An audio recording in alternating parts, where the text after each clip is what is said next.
Ассаламу алейкум, құрметті мұсылман қауым, каналыма қош келдіңіздер. Мен бүгін сіздерге қабірді зиярат ету әдептері және қай уақытта, қай кезде зиярат етуге болады, соны айтып өтпекпін.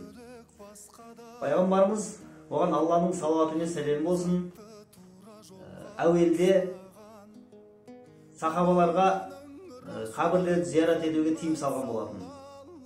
Оның себебі сол кезде мүшриктердің, яғни тасқа, басқа да нәрселерге, әртүрлі нәрсеге, ата-бабаларға сыйынатын, Аллаға серік қосу әдептері өршіп тұрған болатын. Пайғамбарымыз, Алланың оған салауаты мен сәлем болсын, осыны ескеріп, сахабаларының және мұсылмандардың жүректері әбден таухидқа, сенімге нық тұрып, әбден сусындансын деген мақсат болатын. Кейіннен қабірлерді зиярат етуге рұқсат етілді. Енді қабірлердің зиярат ету әдептері бар. Қай уақытта қабірлерді зиярат етуге болады. Біз, Алла Тағала бізді барша жаратылыстан артық етіп, әрі ардақты етіп жаратқаннан кейін адамды адам құрметтеу, және де қайтыс болғаннан кейін де оны құрметпен арулап қабірстанға барып жерлейміз.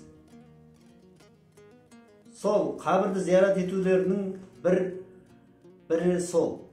Яғни оған жаңағы жерлеу рәсіміне әйел адамдар қатыспайды, бірақ ер кісілер сол жерге жерлеп арулап ақтық сапарға шығарып салады. Ал қабір зиярат етудің, қабірстанды зиярат етудің тағы бірі, ол жаңағы ақиретті, өлімді еске алу. Ақиретті еске алу үшін қабірді зиярат етуге болады. Бұл да қабірстанның әдебі. Қабірстанның ішінде тыйым салған нәрселерді, мысалға, қабірстанда намаз оқуға болмайды. Және де қабірстанда дөрекі сөз сөйлеп, қатты күлуге, болмаса харам нәрселер істеуге болмайды. Дүнияуи сөздер айтуға да болмайды. Қабірстанды зиярат етудің қабірстан зиярат ету үшін тағы бір нәрсе, ол ата-аналарға, дүниеден өткен ата-бабаларымызға, дүниеден өткен әке-шешемізге барып, басына барып, Құран бағыштап дұға қылу әдебі бар.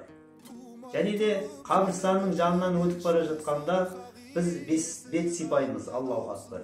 Не үшін? Ол негізі қабірстанның жанынан өтіп бара жатқанда және қабірстанға келген кезде ассаламу алейкум, осы жерде жатқан момын мұсылмандар, сіздерді Алла жарылқасын, және де сіздерді де біздерде жарылқасын, сіздерде біздей болғансыңдар, біздерде сіздерде боламыз деген сияқты дұғаларды айтып өтуіміз керек екен. Алла сіздерді жарылқасын деп дұға қылып бет сипап өтуіміз керек. Алла Тағала біздің мынау қабірді зиярат етудің түрлерін айтып өттім. Енді сол қабірді зиярат ету өзіміздің алдағы ақиретті ойлау үшін, өлім бар екенін ойлау үшін, бұл өлім деген қорқатын нәрсе емес. Өлімнен әрине, өлім деген жүректерді жібітіп, жүректерін нұрландырады. Және де өлімді көп еске алу керек. Өйткені өлім ақиқат. Өйткені біз өлімнен қорқып отыра бермей, соған өлімге дайындалуымыз керек екен. Сол үшін әрқашан зиярат еткенде де өлімді еске алып, қайтыс болған адам жерлеуге барғанда да, сол рәсімдерге қатысқанда да, ертең мен де осы топыраққа түсем ғой, жерленем ғой деген ой болу керек.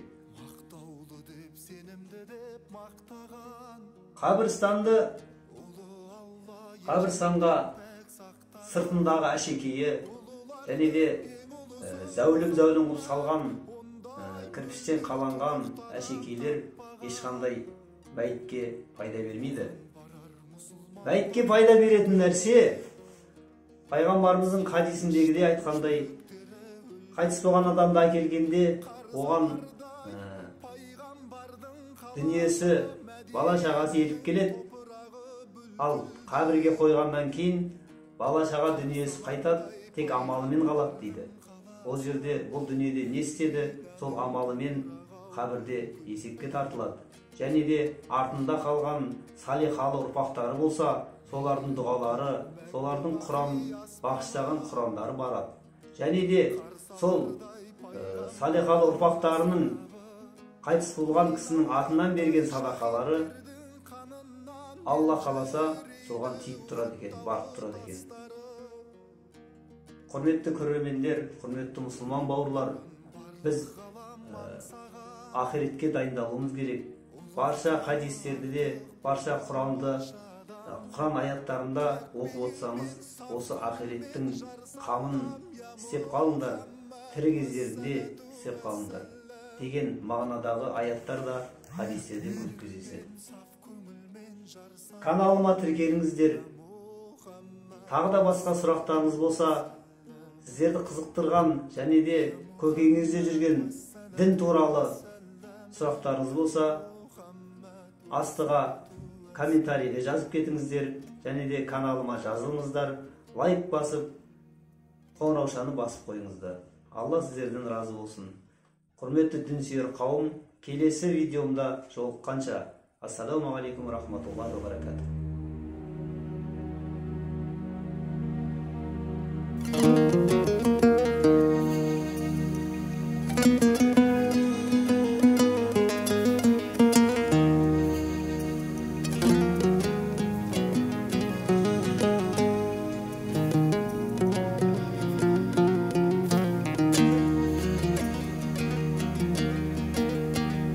Ізі бөлік, сөзі бөлік басқадан, адамзатты тура жолға бастаған.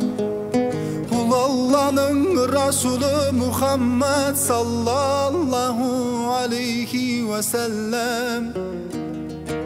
Бұл Алланың Расулы Мұхаммад саллаллаху алейхи уәсәләм.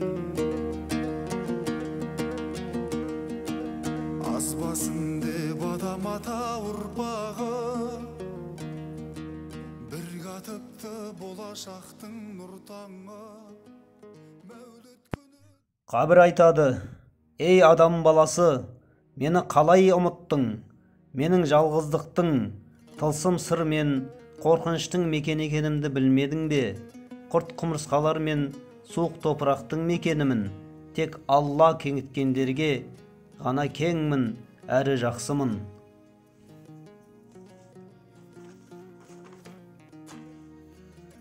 Сайран қуып жүрген еді, ақиретті ұмытып, өлместей өмір сүрген еді, байлықпен жанын жылытып.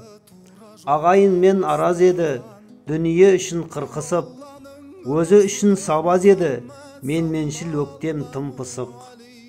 Жарлыға тыйнын қимап еді, қайырлы іс келмес ойына, дүние байлық жинап еді, бәрі қалды жайына. Азбасын деп адам ата ұрпағы,